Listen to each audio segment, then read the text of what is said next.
Good morning dear students. अब आज बात करते हैं हम क्वेश्चन नंबर 11 की।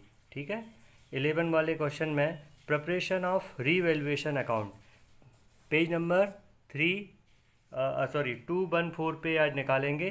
ठीक है, क्वेश्चन नंबर 11 देखिए। The balance sheet of X Y and Z sharing profit in the and loss in the ratio of 5:3:2। तीन पार्टनर हैं जिनका प्रॉफिट शेयरिंग रेशियो आपको दिया हुआ है। कितना दिया है? 5:3:2 एज ऑन 31 मार्च 2017। और ये उनकी बैलेंस शीट दी गई है। अब यहाँ पे क्या होता है, on the same day balance sheet में देखेंगे हम, यहाँ पे कोई नई चीज़ नहीं है। जो एसेट्स और लाइबिलिटीज़ दिए हैं वही अमाउंट आपके दिए हैं। अब हम देखते हैं एडजस्टमेंट इंफॉर्मेशन में, ऑन द सेम डे यानी इसी तारीख में बाय रिटायर, यानी ये जो बीच वाला जो पार्टनर है बाय, ये फर्म से जाता है। And X and Z decided to share the future profit in the ratio of 3:1। अभी यहाँ पे 5:3:2 होता था, तो यहाँ पे जो बाय नाम का पर्सन जाने के बाद इनका जो नया रेशियो 3:1 है।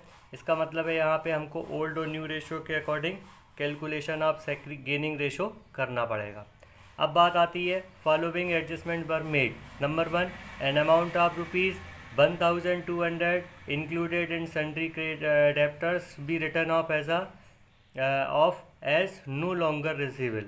इसका मतलब है कि जो डेप्टर्स की जो वैल्यू है, इसमें से 1,200 रुपीज़ हमारा क्या हो जाएगा, बैड डेप्ट हो जाएगा, क्योंकि ये इसकी उम्मीद नहीं है मिलने से। तो ये हमारा एक प्रकार से रिवैल्यूशन में लॉस के रूप में है। अब प्रोविजन फॉर डाउटफुल डेप्ट to be maintain at existing rate. जो अभी आपका जो डाउटफुल डेप्ट का जो प्रोविजन अपन को करना है एग्जिस्टिंग रेट से है, तो अभी आप देखेंगे 16,000 रुपीज़ का कितने परसेंट दिखा रहा है, ये 5%। ठीक है, तो ये 16,000 का 5% रहेगा। लेकिन अभी हमें इसमें से 1,200 को माइनस करके फिर जो हमारा अमाउंट आएगा उस पर हम 5% यहाँ पे एग्जिस्टिंग रेट से मेंटेन करेंगे। फिर हम देखेंगे कि ये जो हमारा प्रोविजन फॉर डाउटफुल डेप्ट है ये हमारा कम हो जाएगा। अब जितना रुपए कम होगा उतना हमारे लिए क्या होगा, वो प्रॉफिट होगा। Stock be written down by ₹1,260। Stock की वैल्यू आपकी इतने रुपए से कम हो जाएगी, ये हमारे लिए लॉस हो जाएगा, डेबिट साइड में आएगा। ठीक है, लैंड एंड बिल्डिंग भी इंक्रीज बाय ₹9,800। इतना रुपए से लैंड एंड बिल्डिंग इंक्रीज हो रही है, तो ये हमारे लिए प्रॉफिट है। प्लांट एंड मशीनरी भी रिड्यूस्ड टू, जब मैंने बताया था टू और बाय के बारे में, तो 2 होगा। तो यहाँ पे प्लांट एंड मशीनरी की पुरानी वैल्यू 30,000 थी, ठीक है, सॉरी 35,000 थी, और ये 34,000 तक रिड्यूस हो गई। यानी वैल्यू ऑफ रिडक्शन कितना हुआ है, ओनली 1,000। तो ये 1,000 रुपीज़ को रिवैल्यूशन में लिखना है।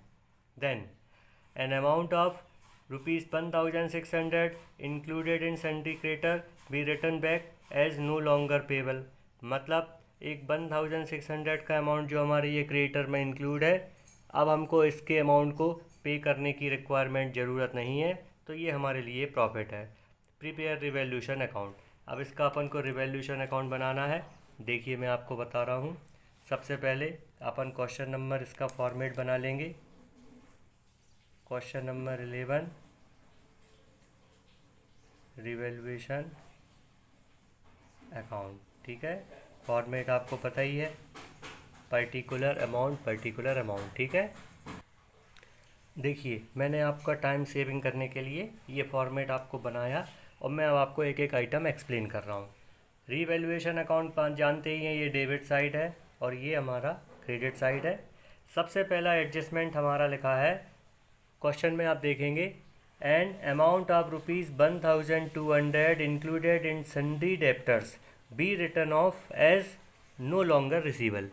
मतलब ये जो 1,200 के जो डेप्टर हैं ये हमको रिटर्न ऑफ करना है, क्योंकि ये नो लॉन्गर रिसीवेबल यानी आगे से मिलने वाले नहीं हैं। तो ये हमारे लिए एक्सपेंस है, इसीलिए हमने डेबिट में 2 डेप्टर के नाम पे लिखा। Second point, a provision for doubtful डेप्ट, ठीक है, is to be maintain at existing rate. अब इसमें एक समझने वाली बात है, इसमें एक हम वर्किंग करेंगे। अभी हमारे डेप्टर कितने रुपए के हैं, 16,000 रुपीज़ के। ठीक है, तो अब सबसे पहले तो ये हमने देखा कि ये 1,200 का इसमें से BD एक बैड डेप्ट अब आपका कम हो गया। तो ये आपके बचेंगे कितने, 14,800 रुपीज़। अब 14,800 का 5% अगर हम निकालेंगे तो ये अमाउंट हमारा आता है कितना, ये आता है हमारा 740। और अभी का रेट में हमारा PDR कितना है, 800 रुपीज़। यानी हम 800 से हम 740 रुपीज़ पे उसको करेंगे। तो मतलब हमारा जो BDR की वैल्यू है वो क्या हो रही है, कम। तो कम होने के लिए हमारा प्रॉफिट है, क्योंकि इनकम के रूप में ये लाइबिलिटी कम हो रहा है, इसीलिए क्रेडिट में हमने लिख दिया बाय BDR। फिर आता है स्टॉक भी रिटर्न डाउन बाय ₹1260। तो ये वैल्यू ऑफ स्टॉक कम हो रही है, इसीलिए डेबिट में लिखेंगे। फिर लिखा है लैंड एंड बिल्डिंग भी इंक्रीज्ड बाय यानी कि वैल्यू ऑफ लैंड हमारी बढ़ रही है, तो हम क्रेडिट में लिखेंगे बाय लैंड एंड बिल्डिंग, और जितना अमाउंट बढ़ रहा है वो। फिर आप देखेंगे plant and machinery be reduced to, तो 1,000 रुपीज़, यानी आप देखिए अभी प्लांट एंड मशीनरी की वैल्यू 35,000 है और अब ये हो जाती है कितने, 34,000। इसका मतलब है ये 1,000 रुपीज़ से कम हो रही है, तो इसीलिए हमने यहाँ पे to plant and machinery debit में लिख दिया 1,000 पूरा। Then an amount of ₹1,600 included in sundry creditors be written back as no longer payable. मतलब एक 1,600 रुपये का अमाउंट है जो आगे जाके हमको मिलने की उम्मीद कम है, सॉरी देने के लिए हमारा मतलब हमें नहीं देना पड़ेगा, नो लॉन्गर पेबल, इसीलिए ये हमारा क्रेडिट हो गया प्रॉफिट के रूप में। तो हमने डेबिट का टोटल देखा, ये क्रेडिट का टोटल देखा, ये आ रहा है 11,460। इसको डेबिट में लिख के और ये डेबिट के आइटम घटा दिए, ये प्रॉफिट ऑन रिवॉल्यूशन आ गया 8,000 रुपीज़ प्रॉफिट को ओल्ड रेशो में, ओल्ड पार्टनर्स में डिस्ट्रीब्यूट करना है। तो इस तरीके का ये क्वेश्चन नंबर 11। अब हम बात करते हैं क्वेश्चन नंबर 12। सबसे पहले अपन क्वेश्चन नंबर 12 को मैं एक्सप्लेन कर रहा हूँ। ABC पार्टनर है, ठीक है, इनका जो रेशो है 3:2:1 है, इनकी बैलेंस शीट दी गई है। अब यहाँ पे क्या होता है, A retire on 1 April, same day को ए रिटायरमेंट ले लेता है। ए के रिटायरमेंट में इन्होंने एडजस्टमेंट बताया है कि स्टॉक की वैल्यू 9,600 हो जाती है, अभी स्टॉक हमारा है 10,400, तो यानी ये कम हो गया।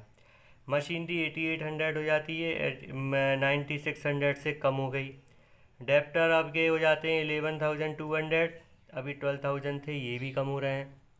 फिर लैंड एंड बिल्डिंग 18,600, जो कि लैंड एंड बिल्डिंग की 14,400 से बढ़ गया, तो ये हो जाएगा आपका प्रॉफिट। फिर अपन बात करते हैं किसकी, क्रेडिटर 7,900 के हो जाते हैं, जबकि पुराने में आप देखेंगे इसकी जो क्रेडिटर की लाइबिलिटी में वैल्यू दी गई है कितनी, 8,000।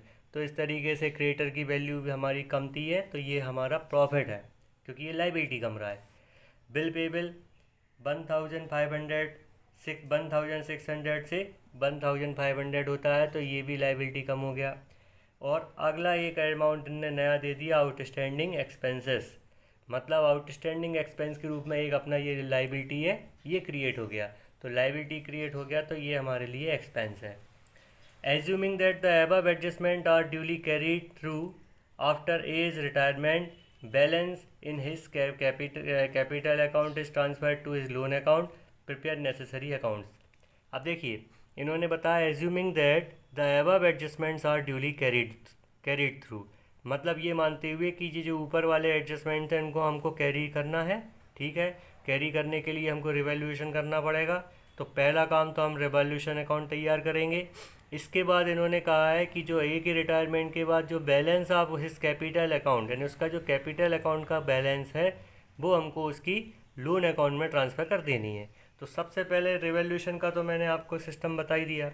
अब अगर हम बात करेंगे एस कैपिटल अकाउंट, ठीक है, तो हम पहले कैपिटल अकाउंट तीनों का एक साथ बनाएंगे। कैपिटल अकाउंट का फॉर्मेट आपको मैंने बताया भी था, जैसे इसी क्वेश्चन को हम कैपिटल अकाउंट का फॉर्मेट अगर बनाएंगे क्वेश्चन नंबर 12, तो अपन क्या लिखेंगे, पार्टनर्स कैपिटल अकाउंट, जितने पार्टनर हैं उतने हमारे अमाउंट के कॉलम रहेंगे। 3 का पार्टनर है, 3 कॉलम अमाउंट के ले लेते हैं, एक ले लेते हैं हम पर्टिकुलर, क्योंकि बाकी यहाँ पे डेट की हमको ज़रूरत है नहीं है और वैसे भी हमारे पास स्पेस कम रहता है। Particular ABC, particular ABC। सबसे पहला देखिए, आप इसमें जो बैलेंस पार्टनर्स कैपिटल बनाएंगे तो पहले इनका बाय बैलेंस ब्रॉट डाउन करके 16,000, 12,000 और 10,400 लिखेंगे। इसके बाद यहाँ कोई रिजर्व या अनडिस्ट्रीब्यूटेड प्रॉफिट नहीं दिया। अब इसके बाद आपने जो रिवैल्यूएशन का ये मान लीजिए प्रॉफिट आ चुका है, इस प्रॉफिट को उठा के आप क्रेडिट में लिख देंगे। और अब जो यहाँ पे रिटायरिंग पार्टनर कौन होता है, ए, तो एज कैपिटल के डेबिट में टू एज लोन अकाउंट करके लिख देंगे और बाकी के दोनों पार्टनर का टू बैलेंस कैरीड डाउन करके आपको लिख देना है। तो इस तरीके से इसमें पार्टनर्स कैपिटल अकाउंट बनेगा।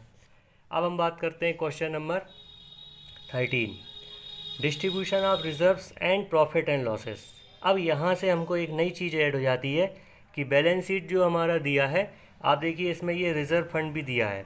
तो मैंने आपको बताया था कि कोई भी रिज़र्व या कोई भी फंड होता है तो हमें उसे ओल्ड रेशो में उठा के ओल्ड पार्टनर्स या पुराने जो सारे पार्टनर्स हैं उसमें डिस्ट्रीब्यूट कर देना है। अब देखिए हम क्वेश्चन पढ़ते हैं, A, B and C are partner. यहाँ तीनों पार्टनर हैं ABC, इनका रेशो है 1/2, 1/3, 1/6। अब सबसे पहला काम यहाँ एक वर्किंग करेंगे हम पहले तो 1/2, 1/3 एंड 1/6। ठीक है, इसका हम डिनोमिनेटर सेम करने के लिए हमें क्या करना है, इसमें 3/3 का मल्टीप्लाई, तो ये हो गया 3/6। इसमें ऊपर नीचे 2/2 का मल्टीप्लाई, तो ये 2/6 और ये 1/6 एज इट इज़ रहेगा, क्योंकि डिनोमिनेटर तो इसका हमको करना ही नहीं है सेम। ठीक है, तो फाइनली हमारा रेशो है 3:2:1। अब ये हमारा रेशो इसमें दिया है 13 क्वेश्चन में। अब यहाँ देखते हैं C retire.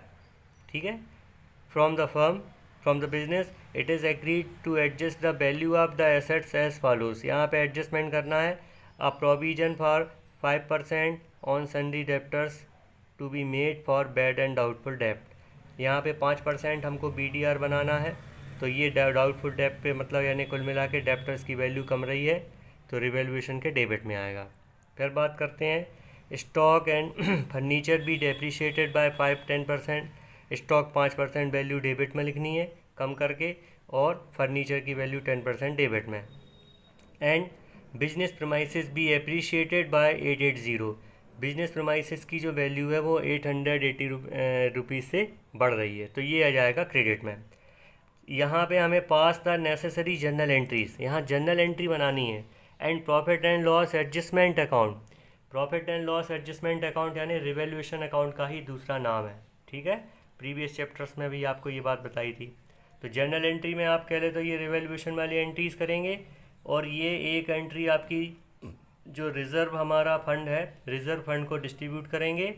Reserve fund distribute होगा हमारा ओल्ड रेशो में, और इसके बाद जो रिटायरिंग गुडविल के बारे में यहाँ कोई इन्फॉर्मेशन नहीं है, बस इसका जो लॉस या प्रॉफिट आएगा रिवैल्यूएशन का, उसको उठा के हम पार्टनर्स में डिस्ट्रीब्यूट कर देंगे। तो इस तरह से क्वेश्चन नंबर 13 तक आज मैं आपको 12 और 13 ये 2 क्वेश्चन आपका होमवर्क है। आज आपको मुझे ये शाम तक करके बताना है, और कोई डाउट है तो आप मेरे से पूछेंगे। Thank you.